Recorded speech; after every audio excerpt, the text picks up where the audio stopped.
So let's continue learning. In my last video, I had discussed EDH versus SDH. There are two important questions which we have to study in EDH. You have to imagine, what do you see? There is a slow continuous movement of this cyclone. Can we call it swirling? Yes. What is this? I would say talk and die. So let's see how to correlate these two with our MCQs. A young male patient sustained a head injury with a baseball bat and had a fracture in temporal region. Which of the following is false for this patient? So the clue is a young male patient, fracture in the temporal region, and don't miss out. Students often find these mistakes there where they don't read the question properly. So which of this is false? Let's see the options. Middle meningeal artery is the common vessel injured, usually occurs several weeks after trivial injury, often forgotten. Lucid interval is classically seen but seen in only 1/5 to 1/3 patients and may be associated with Hutchinson pupil. So let's decode this MCQ. What is lucid? Lucid, for simplicity, remember, it's a temporary recovery. So a patient gets hit, becomes unconscious, then is conscious for a brief period. That is lucid, only to deteriorate later. So lucid is nothing but the interval for which the patient is conscious. There is a book on it. We can always read it later, but let's come back to our objective now, where it is seen.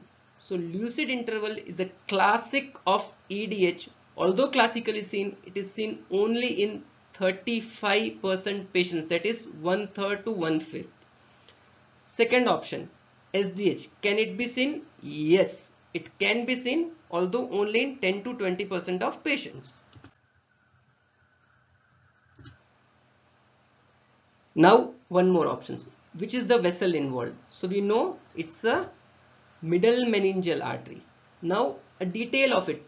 Which branch? So it's the anterior division or the frontal branch. So how do I remember it? Anterior division, arterial, and MMA. MMA stands for middle meningeal artery. Now what is the significance of this artery, the fracture, and the location? So we might often have heard the word pterion. What is pterion? It is the thinnest bone. Now if it's the thinnest bone, how does it form? So that is one more question. It is formed by fusion of 4 bones. So frontal bone, frontal, parietal, temporal, and sphenoid. But there is one more question into that. Which part of sphenoid? So it's a greater wing of sphenoid. So there are 3 MCQs in this one slide. Which is the source? MMA, that is middle meningeal artery. Which division? Anterior or the frontal division. Where is the fracture site? Pterion. Which are the bones forming pterion? Fronto, temporoparietal. You call it FTP, and it's a S. And which one? Greater wing of sphenoid. So how will you remember greater wing of sphenoid? If you think big, you get big. So bigger wing of sphenoid. You can remember like that.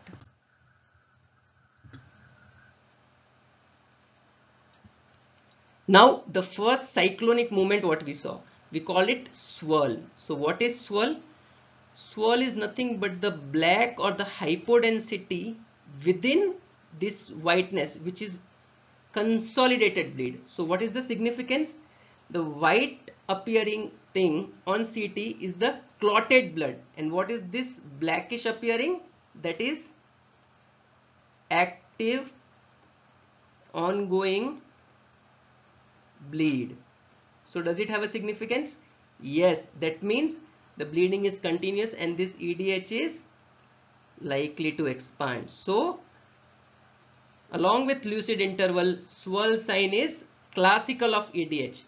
Just like lucid interval, can swirl sign be seen in SDH? Yes. So SDH and here is the hypodensity, here is the hypodensity. So here also there is a ongoing bleed. Now come to our question. So a young male patient who sustained a head injury with baseball bat and a fracture in the temporal region, which of the following is false? MMA? Yes. Lucid interval is classical but seen in only 1/5 to 1/3 patients? Yes. What is Hutchinson pupil? Hutchinson pupil is ipsilateral dilated pupil on the side of injury. So it can be seen? Yes, it can be seen. What is this? Usually occurs after several weeks of trivial trauma, that is chronic SDH seen in elderly. If you want to know the differences, you may follow or refer to my previous video.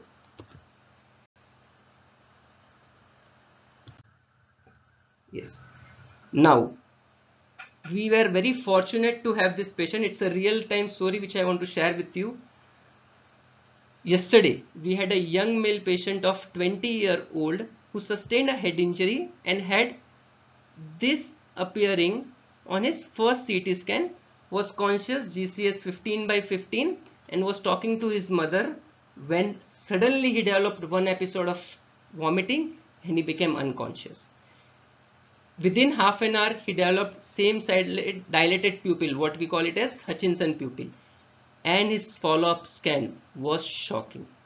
You can see how this small looking bleed has expanded into such a big EDH. And where is the source? Our swirl sign. As you can see, hypodensity within the hyperdensity. One more point, what we learned in the last video, that EDH is limited by suture line. So if you haven't learned your lesson until what you applied, it's not called learning. So refer both the videos together and finish your EDH versus SDH now itself.